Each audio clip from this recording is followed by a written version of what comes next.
Bonjour à toutes et à tous. En préalable de cette intervention, il me faut présenter rapidement le bassin industriel stéphanois. Saint-Étienne est la ville-centre d'un bassin de 450 000 habitants situé en proximité de la ville de Lyon, en France. C'est une ville industrielle qui est le symbole de la première révolution industrielle, puisque c'est là que le premier train continental a été créé en Europe continentale pour extraire le charbon du territoire, pour permettre au charbon de sortir. Toutefois, ce n'est pas une ville qui s'est construite uniquement sur l'industrie minière, puisqu'il préexistait des industries, des proto-industries, l'une autour de la soie avec la production de rubans, donc le textile de petite largeur, et une autre proto-industrie autour du travail de petites forges de fer, avec la production de quincaillerie d'une part, c'est-à-dire ça regroupe la coutellerie, mais aussi tous les instruments, tous les outils, tous les instruments usuels qu'on trouve dans une maison, y compris les huisseries, et d'autre part l'armurerie, qui reste encore une industrie importante comme la rubannerie. Je dirige donc deux musées qui sont consacrés à l'industrie. Couriot musée de la mine, qui se trouve vraiment en proximité de la ville, c'est-à-dire qu'en fait on est à 10 minutes à pied, même pas de la place de l'hôtel de ville, et le musée d'art et d'industrie qui regroupe les industries, les autres industries du territoire stéphanois et du bassin stéphanois.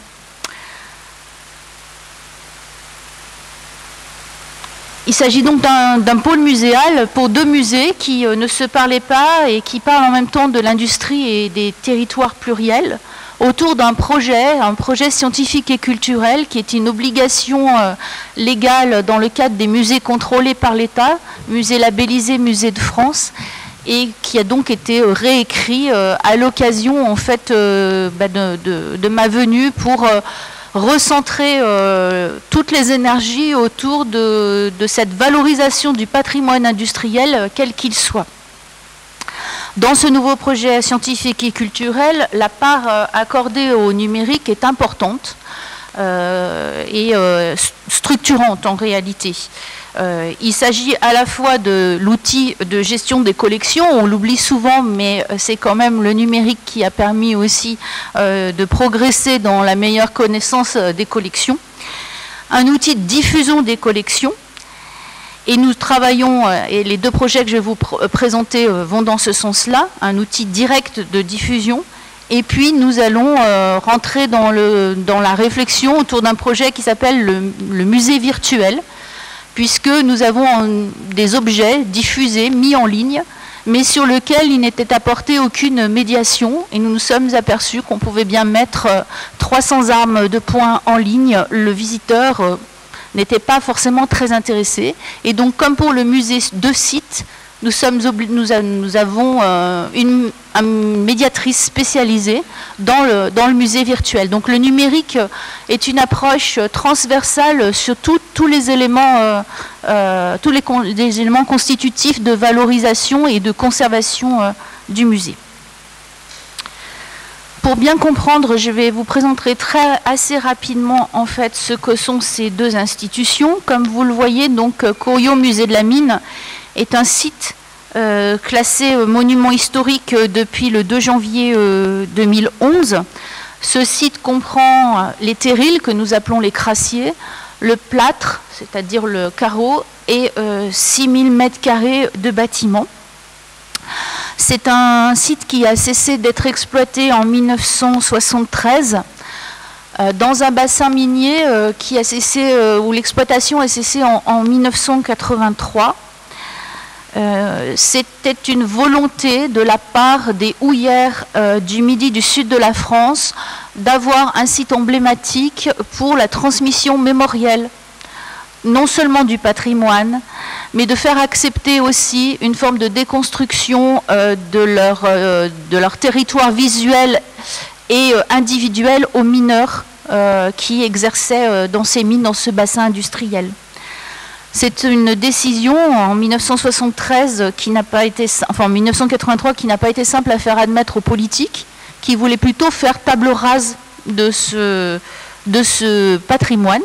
Et d'ailleurs, tous les sites ont disparu sur l'ensemble du bassin. Seul celui-ci est resté comme étant justement le site qui allait devenir le site emblématique de cette mémoire. Donc il s'articule autour de ces 6000 mètres carrés de bâtiments classés où il y a énormément de machines. En fait, nous sommes dans un site qui, certes, a cessé d'être exploité en 1973, mais en réalité, ça fait un petit moment déjà que l'exploitation avait plus ou moins reculé. Donc il y a effectivement la traditionnelle salle des pendus, comme vous le voyez, des salles de machines. Et puis, nous avons aussi une galerie reconstituée, souterraine, c'est-à-dire que le visiteur prend l'ascenseur pour descendre en galerie. Cette galerie n'est accessible qu'en visite guidée. Et si j'insiste, c'est qu'un des dispositifs numériques que nous prévoyons devrait être en galerie. Et je vais évoquer toutes les problématiques que cela pose. C'est déjà une expérience immersive unique. Lors de la période Covid, nous ne pouvions pas rouvrir la galerie compte tenu du confinement. Nous avons simplement réouvert le site et nous avons perdu 70% de notre fréquentation. C'est-à-dire qu'à partir du moment où le public ne peut pas descendre en galerie, on peut dire que le site, bien qu'il soit classé monument historique, emblématique, il ne sert plus à rien pour le public. C'est très difficile à vivre en tant que conservateur, mais voilà, c'est une réalité, il faut s'y affronter et s'y achoper. Donc la galerie est bien le cœur, même si c'est une reconstitution.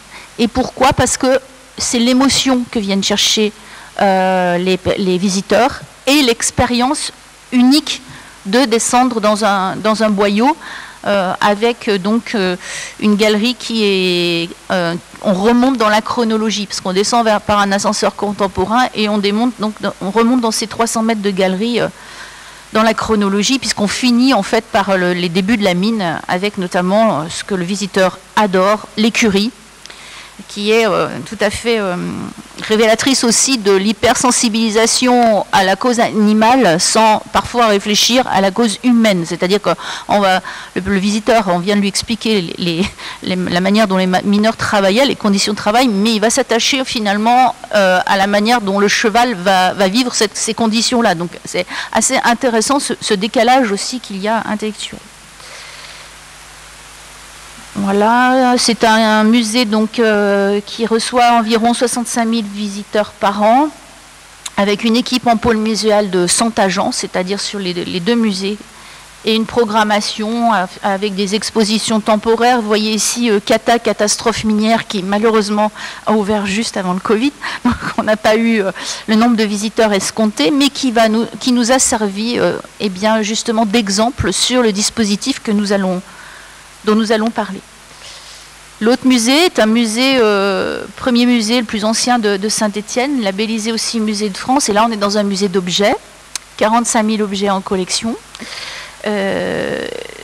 35 000 visiteurs par an, on voit que ça attire moins. Et nous ne sommes pas dans un site de production. Nous sommes en fait dans ce qui était la sous-préfecture et qui est devenu le musée.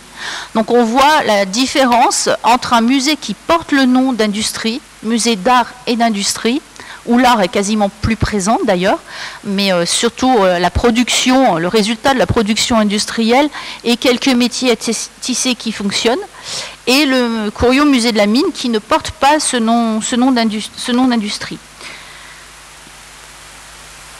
Ces collections à la renommée internationale, qui fait que nous sommes très intégrés au réseau de recherche sur ces fonds importants, concernent donc la rubannerie, comme je vous le disais, l'arme avec 8000 armes complètes, ce qui fait que j'ai le plus gros râtelier en port d'armes de France, hein, voilà, puisque c'est moi qui détiens le port d'armes pour l'ensemble des armes, et des bicyclettes. Voilà, les trois productions phares d'un territoire, des collections recentrées en 3 pôles avec un étage par pôle, Et cette disposition ne permet aucune confrontation technologique des œuvres entre elles. C'est-à-dire qu'en réalité, il n'y a aucune transversalité, notamment sur les savoir-faire. Je prends un exemple, c'est celui de la mécanique. Pour faire un ruban, il faut des mécaniques, la mécanique jacquard, les métiers à tisser, ce sont des éléments avec des engrenages et des mécaniques. Pour une arme, le mécanisme de la détente est un mécanisme technologique avec parfois des rouages, mais aussi des ressorts, etc. Et puis, bien sûr, quand on pense au cycle, simplement un pédalier, c'est juste la mécanique. Le public ne fait aucun rapport entre les trois collections qui sont complètement cloisonnées, et les dispositifs immersifs vont justement nous permettre d'arriver sur d'autres approches. C'est un musée aussi dans lequel il y a d'autres collections, 45 000 objets, ce ne sont pas que des cycles, des armes et des rubans. Nous avons aussi beaucoup de céramique, je vous ai mis deux exemples un peu opposés, des éléments comme de forge aussi. Et puis nous avons exactement 200 machines textiles en réserve, parce qu'on ne peut pas toutes les exposer, et puis à peu près l'équivalent sur les machines de fabrication armes et cycles. Donc c'est assez réducteur pour le visiteur. Alors, le musée, Couriot Musée de la Mine possède un outil qui a été mis en place lors de l'institution au sein de ces bâtiments classés d'espace dédié à un musée, en fait, puisque les collections n'étaient absolument pas présentes jusqu'en 2014. Seul le site était là pour immerger les visiteurs, mais sans qu'il y ait finalement une relation à la collection. Et dans ce musée, il y a un espace, comme vous le voyez, qui est un mur d'images. Alors ce mur d'images, on peut se dire, c'est un tout petit espace immersif, certes, mais je voulais le prendre comme exemple, parce qu'en fait, c'est ce que j'appelle l'immersif passif, avec un public, et on le voit très bien sur cette photographie, qui est assis face à un mur, qui est très grand, hein, c'est un mur qui fait 18 mètres de long. Donc on a plusieurs séries d'images et un son avec un discours. Et c'est un discours, finalement, un dispositif extrêmement académique, classique, d'un savoir descendant que le public, finalement, subit. C'est-à-dire que même, je dirais, il le subit bien parce qu'il est en fin de visite, il est fatigué, il est content de s'asseoir devant ce mur d'images, mais en réalité, il n'est pas tellement immergé. Ça parle uniquement, finalement, à l'intellectuel, et ce n'est absolument pas conçu pour une recherche plurisensorielle ou d'immersion réelle. Donc ça, on est en 2014, on est balbutiant. C'est par contre quelque chose un dispositif que le public apprécie. Dans les retours que nous avons, le mur d'images fait partie des éléments qu'il apprécie.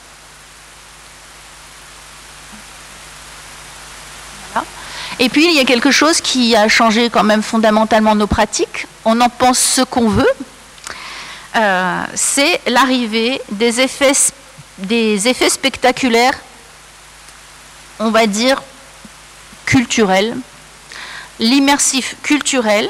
Et je prends pour exemple un des premiers en France qui a émergé, c'est l'Atelier des Lumières, qui autrefois était uniquement au Beau de Provence et qui était là pour attirer, en fait, Culture Espace qui gérait le château des Beaux, n'arrivait pas vraiment à attirer, et c'est une ingénierie culturelle privée, ils doivent dégager des bénéfices, n'arrivait pas à attirer le public et donc a mis en lumière les carrières qui sont situées sous ce château, dans une projection d'immersion du public dans des œuvres d'art. Alors il y a eu Klimt, il y a eu plusieurs artistes, Cézanne et Van Gogh. Donc voilà, on prend en plus voilà, on ne va pas chercher la niche, et on immerge le public dans un concept global qui le déconnecte complètement de toute réalité par rapport à l'objet, puisqu'on est dans des dimensions qui ne sont pas du tout celles des tableaux, mais qui néanmoins, pour les personnes qui y vont, fait appel à beaucoup d'autres sens que la vue et l'ouïe, notamment à ce qu'on appelle l'équilibrioception, le sens du vestibulaire, comment je m'oriente, ou je ne m'oriente pas d'ailleurs aussi dans un espace comme celui-ci, mouvant, avec un public qui a l'impression d'être acteur, dans sa liberté de mouvement notamment, dans un dispositif qui est plus proche du spectacle que de l'exposition. Et j'incite, aucun rapport à la matérialité. Donc, c'est quelque chose qui a, je pense, qui pour moi finalement est au centre de cette course qu'on va faire à l'immersion numérique, qui a énormément d'intérêt, bien entendu, mais qui vient en fait de ce que le public a l'habitude de voir. 6 millions de visiteurs quand même en 2022 sur ces dispositifs. Il y en a un à Paris, un à Bordeaux, ils sont en train d'en créer un à Marseille, il y en a un à New York, etc. À tel point que le Grand Palais vient de créer a créé le Grand Palais immersif maintenant sur des dynamiques qui sont complètement différentes. Là, on a Tintin à Paris pour l'instant. On propose la Lune, enfin le cosmos dans d'autres propos. Donc on n'est pas que sur de l'artistique. Là, je vous présente 2 éléments artistiques. En tout cas, quoi qu'on en pense, ça a profondément changé le rapport que le public a à un lieu, qu'il attend finalement bougeant et mouvant, et au musée. Le choix des musées stéphanois maintenant, de cette immersion, pour le musée d'art et d'industrie, nous sommes en cours de réflexion des différents niveaux pour apporter plus de transversalité. Et la première salle que l'on a créée, c'est une salle introductive. C'est une salle introductive que nous avons voulu non didactique et qui fait appel en fait à la sensibilité du visiteur. Alors en termes de sens, c'est essentiellement la vue et l'ouïe. Mais nous avons accordé une très très grande importance à la qualité du son, un son dynamique, et aussi au fait que la bande son devait être parfaitement calée et laisser la place à l'imagination. Il s'agit donc, par différentes images qui défilent, de relier en fait les collections entre elles, de donner finalement un aperçu sensible de ce que les visiteurs vont voir dans le musée. Nous avons essayé de retrouver la matérialité des objets en plaçant donc une bicyclette, un rouleau de sangle, puisque la sangle c'est un ruban, enfin, donc 5 parties qui rappellent le musée, l'art décoratif, la peinture pour l'art et pour l'industrie, donc les 3 parties avec les armes. Et les images sont projetées sur ces parties, et à chaque objet, donc thématique du musée, est associé un son digital. Mais dans ces sons, dans cette bande sonore, nous avons aussi choisi de mettre des choses qui rapportent des sons qui ramènent à l'usage de l'objet, parce que l'usage n'est jamais explicité dans nos musées. Alors l'usage de la bicyclette, finalement, c'est assez simple de l'expliciter, même si bon, voilà, on peut aller assez loin. Mais par exemple, quand on parle de l'usage de l'arme, ça pose tout de suite beaucoup plus de problèmes. Et nous nous sommes rendus compte que nous avons mis donc des chiens de chasse qui aboient, parce qu'il y a beaucoup de chasse, motifs de chasse représentés dans nos collections. Puis on a mis des fusils qui tirent. Et ce qui est assez intéressant, c'est que le public adulte, sous couvert que les enfants ont eu peur, parce qu'en général ils n'ont pas bien peur les enfants, mais le public adulte nous dit « Ouh là là, nos enfants, franchement, mettre un chien qui aboie, et alors surtout des fusils qui tirent, quand même, c'est un peu violent, ça fait peur. » On a creusé un petit peu, et en fait on s'est rendu compte que l'approche par le son dans cette salle immersive n'était pas celle que le public attendait dans un musée. C'est-à-dire qu'il n'attendait pas la représentation réelle du son réel d'une arme qui tire. Pourtant, nous avons 700 armes d'exposées. Donc, il y a un décalage entre ce que le public perçoit et ressent et finalement ce qu'il attend aussi dans le musée. Néanmoins, c'est plutôt quand même quelque chose de satisfaisant, parce que cette approche qui est encore une fois non intellectualisée, hein, c'est quelque chose qui va par contre très vite. On l'a voulu extrêmement dynamique. Répond quand même à une forme de crise de l'attention des publics qui est de moins en moins prêt à la rencontre passive avec un objet. C'est ce que développe d'ailleurs le nouveau numéro de l'OCIM. Mais ça nous permettait aussi d'aborder le musée de manière sensible et une rencontre avec un objet usuel finalement par le son. On entend des vélos qui roulent, etc. Et le deuxième espace que je voulais vous présenter, c'est ce qu'on appelle le projet Coup de Grisou. Alors le projet Coup de Grisou, c'est une commande, très clairement, une commande politique. Quand j'ai pris mon poste en 2018, on m'a dit nous voulons mettre un coup de grisou. Voilà. Bon, très bien, mais c'est quoi? Alors, enfin, je savais ce que c'était, mais je ne voyais pas du tout comment on allait le faire. Donc vous voyez, depuis 2018, on réfléchit sur la question. Et c'est une demande aussi, assez curieusement, de l'association des Amis du Musée, qui est constituée d'anciens mineurs. Donc la problématique, c'est où le placer dans le musée, ce coup de grisou, comment le traiter. Donc en fait, on va le mettre en galerie. Entre la galerie contemporaine et la galerie ancienne, nous avons un espace qui est un espace autrefois, qui était un espace multimédia, avec des projections, et qui est vide. Et nous pensons le mettre à cet endroit-là, ce qui pose d'énormes questions sur une visite déjà extrêmement immersive, qui est en plus guidée. Donc comment va-t-on mettre ce processus? Ce que nous savons, c'est que nous voulons une immersion collective et non individuelle, donc pas de casque immersif. Et nous voulons que le public ait une approche sensible. Mais comment, donc de thermoception, d'effet de chaleur, ça c'est évident, mais comment va-t-on avoir une approche sensible de la douleur et de l'instantanéité? Parce qu'un coup de grisou, c'est instantané. Donc pour arriver finalement à l'espace immersif, nous avons fait dans catastrophe minière. Je viens de pas. Ah oui, pardon, voilà, excusez-moi, placer le visiteur, voilà. Nous avons fait une expérience sensible de l'explosion, puisque c'est ça, finalement.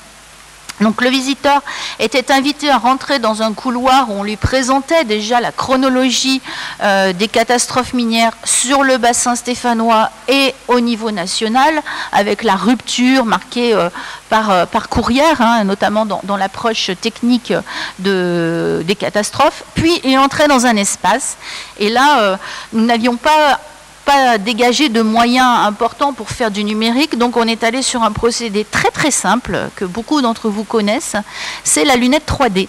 Alors ça peut paraître à l'heure du casque immersif quelque chose de un peu rétrograde, mais en réalité ça a très bien fonctionné, et paradoxalement ça a très bien fonctionné avec les 25-35 ans qui ne connaissaient pas la technologie un peu ancienne, mais qui se sont dit, mais en fait on peut faire des choses finalement intéressantes avec des processus simples.